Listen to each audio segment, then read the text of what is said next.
Video like जरूर कर लीजिए और ऐसे वीडियो लगातार फ्री में पाने के लिए चैनल को तुरंत सब्सक्राइब कर लीजिए और बेल आइकन को जरूर टैप कर लीजिए ताकि आगे भी सारे वीडियो आपको मिलते रहे। यूट्यूब में फॉलो करते हैं तो प्लीज ये वाला फ्री टेलीग्राम चैनल जरूर ज्वाइन कर लीजिएगा। सारे नोटिफिकेशन सारे अपडेट यहीं पे आते हैं, ध्यान रखिए। हेलो फ्रेंड्स, मेरा नाम है वैभव और आप लोग देख रहे हैं UPPSC best online coaching YouTube channel. दोस्तों, यहां पर हम लोग ज्योग्राफी की बहुत इंपॉर्टेंट लिस्टिंग को कवर अप कर रहे हैं।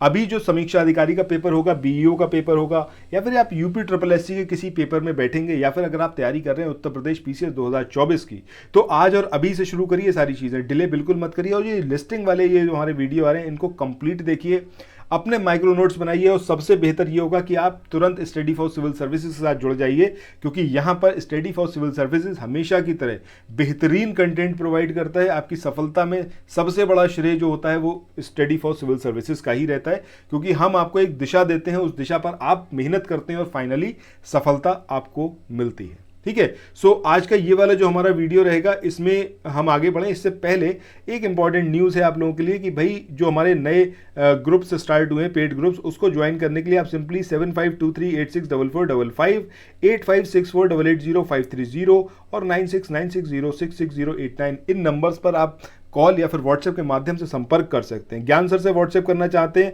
व्हाट्सएप पर बात करना चाहते हैं तो 7838692618 इस नंबर पर संपर्क कर सकते हैं। सो आइए शुरू करते हैं। देखिए काफ़ी कुछ यहाँ पर कवर हो चुका है ऑलरेडी। सो उसको आप देखने के लिए सिंपली जाइए उसमें प्लेलिस्ट में, और प्लेलिस्ट में जाकर आप सारी चीज़ें देख सकते हैं। आज जो हम स्टार्ट करेंगे वो एक ऐसा टॉपिक है जो यूजुअली मुझे नहीं लगता कि आपने पढ़ा भी होगा उसके बारे में, और वो बहुत इंपॉर्टेंट है, क्योंकि जब पेपर टफ बनता है उस केस में उस तरीके के क्वेश्चन आपसे पूछे जाते हैं जो आज हम आपको यहाँ पर कवर अप करवाएंगे। ठीक है।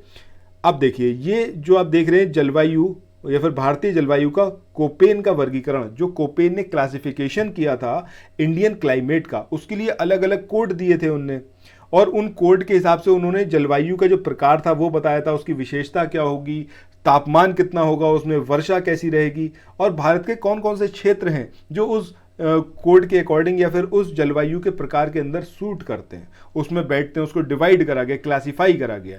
सो यही सारी चीज़ें यहाँ पर हम पढ़ने वाले हैं। सो आइए शुरू करें। सबसे पहले यहाँ पर हम बात करें कोड क्या है, AW। अब ये जो कोड है AW ये किसको दिया गया है, ये इस तरीके की जलवायु को दिया गया है जो कि आपका उष्ण कटिबंधीय सावना प्रकार की हो। ठीक है, सवाना प्रकार की हो। अब इसकी विशेषता क्या है, इस जलवायु में उष्ण कटिबंधीय सवाना घास भूमि, मानसूनी पर्णपाती वनस्पति पाई जाएगी, ये इसकी खासियत है।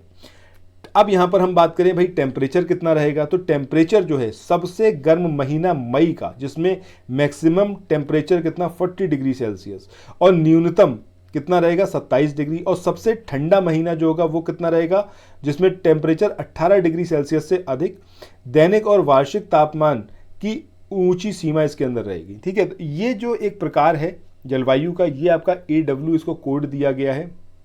और प्रायद्वीपीय भारत जिसमें झारखंड, छत्तीसगढ़, उड़ीसा, आंध्र प्रदेश, तेलंगाना, महाराष्ट्र, कर्नाटक, पश्चिम बंगाल का पुरुलिया जिला, ये सब इसके अंदर आते हैं। ठीक है, प्रायद्वीपीय भारत और इसके अलावा आपका Jharkhand.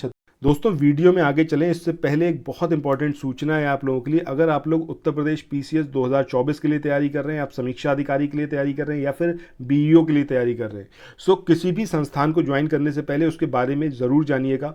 Study for civil services के बारे में यहाँ पर मैं आपको बताने जा रहा हूँ कि ये जो आप अपने स्क्रीन पर देख रहे हैं ये वो क्वेश्चन है जो एग्जामिनेशन में आपसे पूछा गया है, और ये है हमारा कंटेंट जहाँ से डायरेक्टली ये क्वेश्चन आपके लिए हमने पहले ही अवेलेबल करवाया था।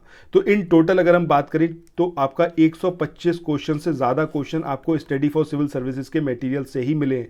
दैट मीन्स कि अगर आपने स्टडी फॉर सिविल सर्विसेज को ज्वाइन किया हुआ है तो आपका सिलेक्शन इंश्योर हो जाता है। ये पेड क्विज है, अगर आपने पेड क्विज ज्वाइन करा है तो पेड क्विज में भी देखिए यहाँ पर डायरेक्टली क्वेश्चन है और वही क्वेश्चन आपके एग्जाम में पूछा गया है। सो कुछ भी ऐसा नहीं है जो यहाँ पर स्टडी फॉर सिविल सर्विसेज के द्वारा ना करवाया गया हो। ऑलमोस्ट सारे क्वेश्चन आपको ऐसे ही देखने को मिल जाएंगे स्टडी फॉर सिविल सर्विसेज के थ्रू जो जिनको करवाया गया है, और एग्जामिनेशन में वो डायरेक्टली क्वेश्चन यहाँ पर पूछे गए हैं।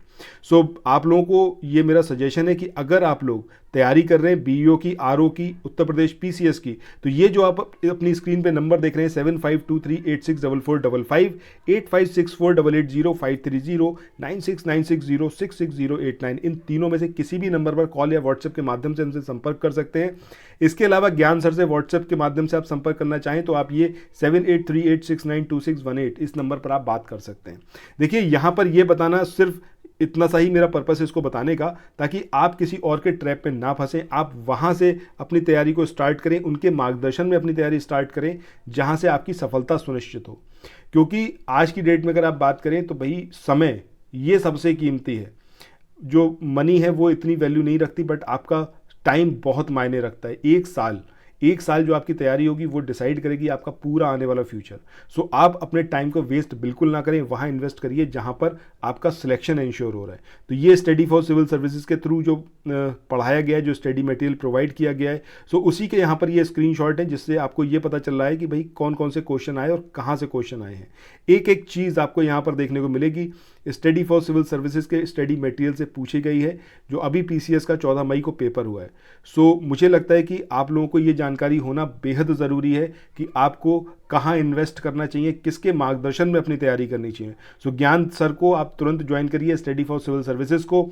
जो नंबर्स मैंने आपको बताए उन नंबर्स पर कॉल करिए। और Uttar Pradesh PCS RO BEO, even अगर आप लोग वीडियो की तैयारी कर रहे हैं तो वीडियो के भी लेटेस्ट बैच को लॉन्च किया गया है, जिसके थ्रू आप पूरी तैयारी कर सकते हैं। ठीक है, सो फिर मिलते हैं। छत्तीसगढ़, उड़ीसा, आंध्र प्रदेश, तेलंगाना, महाराष्ट्र, कर्नाटक, पश्चिम बंगाल का पुरुलिया जिला, ये सारे AW कोड के अंदर आते हैं। ठीक है, अब इसमें वर्षा की बात करें तो दक्षिण पश्चिम मानसून से जुलाई से सितंबर तक जो है वर्षा और शुष्क शीत इसके अंदर पाई जाती है। इसके बाद नेक्स्ट जलवायु के प्रकार की बात करते हैं। ये जलवायु प्रकार है आपका AMW ये आपका उष्ण कटिबंधीय मानसून जलवायु के प्रकार के लिए कोड दिया गया है। इसमें छोटा ठंडा मौसम और सदाबहार वर्षावन इसके अंदर पाए जाते हैं। ठीक है, अब इसमें टेम्परेचर की बात करें तो वार्षिक एनुअल जो टेम्परेचर रहता है वो 24 डिग्री सेल्सियस से 27 डिग्री सेल्सियस रहता है। दक्षिण पश्चिम मानसून के समय 200 सेंटीमीटर से ज़्यादा इसके अंदर बारिश होती है। और कोंकण, मालाबार तट, बेल माहुआ क्षेत्र, तमिलनाडु का पठार, मिजोरम और त्रिपुरा का दक्षिणी क्षेत्र, ये सब कुछ जो है इसी कैटेगरी के अंदर आते हैं।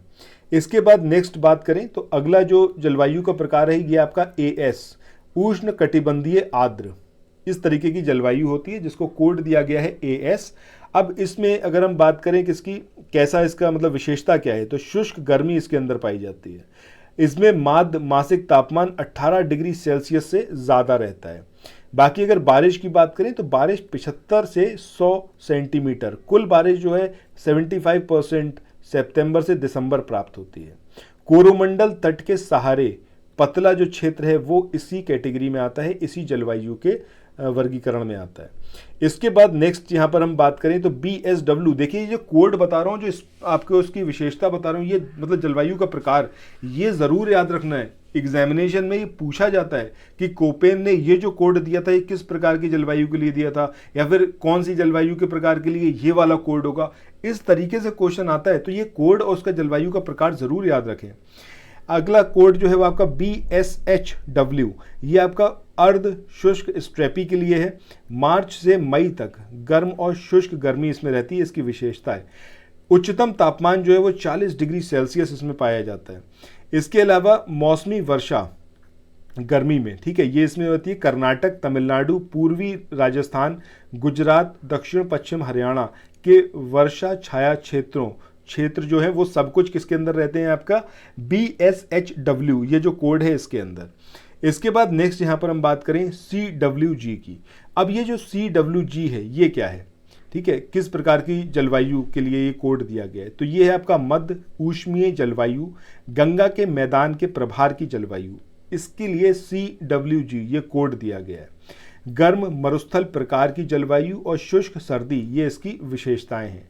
यहाँ पर बात करें टेम्परेचर की तो औसत तापमान 18 डिग्री सेल्सियस और सबसे ठंडे महीने का जो तापमान होगा वो 15 डिग्री सेल्सियस से अधिक तापमान और मई और जून के पहले आधे महीने रिकॉर्ड होता है। ठीक है, इसके बाद इसमें अगर हम बात करें बारिश की तो 40 सेंटीमीटर से नीचे इसमें बारिश होती है और थार मरुस्थल जो है वो इसी के अंतर्गत आता है। ठीक है, तो आपको ये भी याद रखना है भैया, थार मरुस्थल जो है इसके लिए कौन सा कोड दिया था कोपेन ने, किस प्रकार की जलवायु है ये सारी बातें याद रखनी है। इसके बाद DFC की बात करें तो DFC जो है ये आपका ठंडी आर्द्र सर्दी, ये जलवायु का प्रकार, इसके लिए कोड दिया गया है। छोटी नम गर्मी और नम सर्दी इसकी विशेषता है। अब यहाँ पर अगर टेम्परेचर की बात करें तो सर्दियों का तापमान लगभग 10 डिग्री सेल्सियस से, गर्मियों का तापमान 30 डिग्री सेल्सियस से 35 डिग्री सेल्सियस रहता है। यानी कि जो आपका सर्दियों का टेम्परेचर है वो लगभग 10 डिग्री सेल्सियस के आसपास और गर्मियों का जो है वो 30 से 35 डिग्री सेल्सियस तक रहता है। अब यहाँ पर हम बात करें बारिश की तो 200 सेंटीमीटर से ज़्यादा इसके अंदर बारिश होती है। सिक्किम, अरुणाचल प्रदेश, असम, त्रिपुरा और मिजोरम, ये वो क्षेत्र हैं जिसमें जो जलवायु है उसका प्रकार क्या है, DFC। इसके बाद नेक्स्ट यहाँ पर हम बात करें तो अगला है आपका ध्रुवीय क्षेत्र। ध्रुवीय क्षेत्र के लिए कोड क्या दिया गया है, E। अब इसमें जो वर्ष के अधिकांश भाग में क्षेत्र जो है वो बर्फ से ढका रहता है। ठीक है, मतलब पूरे साल में अगर हम देखें तो ज़्यादातर टाइम जो है यहाँ पर जो इसका एरिया है वो कैसा रहेगा, बर्फ से ढका हुआ रहेगा। सबसे गर्म महीने का तापमान आपका 100 हिमालय में प्रत्येक 100 मीटर की ऊंचाई पर तापमान 0 डिग्री सेल्सियस से 60 डिग्री सेल्सियस तक गिर जाता है। मतलब ऑब्वियस सी बात है भाई, जब इसमें बर्फ जमी ही रहेगी तो इसमें टेम्परेचर 0 और 0 से नीचे रहेगा। यही है आपका पोलर रीजन वाला। अब कौन कौन से क्षेत्र इसके अंदर आते हैं तो भाई इसमें जम्मू कश्मीर के ऊंचे पर्वतीय क्षेत्र हो गए, हिमाचल प्रदेश के क्षेत्र हो गए और उत्तराखंड के, ये इसके अंदर आते हैं। पर्वतों के किनारे पर कम वर्षा और खुले ढालों पर भारी वर्षा इसके अंदर होती है। ठीक है, इसके बाद आगे बढ़ते हैं। अगला ये जो है आपका टुंड्रा क्षेत्र, मतलब टुंड्रा प्रकार की जलवायु के लिए जो कोड दिया गया है वो क्या है, ET। ध्रुवीय बर्फीली टोपियां, मिट्टी सैकड़ों मीटर गहरी वनस्पतियां जमा होती हैं जिसमें काई, लाइकेन, बोना, पेड़, लकीरी लकड़ी की झाड़ियाँ, ये सब कुछ इसके अंदर पाई जाते हैं। और अगर टेम्परेचर की बात करें तो 0 से 10 डिग्री सेल्सियस के आसपास जो है वो तापमान इसमें रहता है और ये गर्म महीनों का औसत तापमान है। बाकी जो क्षेत्र हैं वो आपके लद्दाख, कश्मीर, हिमाचल प्रदेश, उत्तराखंड के अधिक ऊंचाई वाले स्थान वो किसके अंतर्गत आते हैं, आपका इसी कोड के अंतर्गत आते हैं, टुंड्रा जलवायु के अंतर्गत। ठीक है, सो ये पूरा था जिसको हमने आज कवर अप किया है, जिसमें कोपेन ने भारतीय जलवायु को जो क्लासिफाई किया, जो वर्गीकृत किया है, इसको हमने कवर अप किया हुआ है। ठीक है, फिर जो नेक्स्ट वीडियो आएगा इसमें हम लोग आगे चलेंगे और भारत की जो मिट्टियां हैं इनको यहाँ पर देखेंगे। सो फिर मिलते हैं नेक्स्ट वीडियो में। तब तक इन सारी चीज़ों को पढ़ते रहिए और प्लेलिस्ट में जाकर हर एक वीडियो को कंप्लीट देखिए। Thank you so much.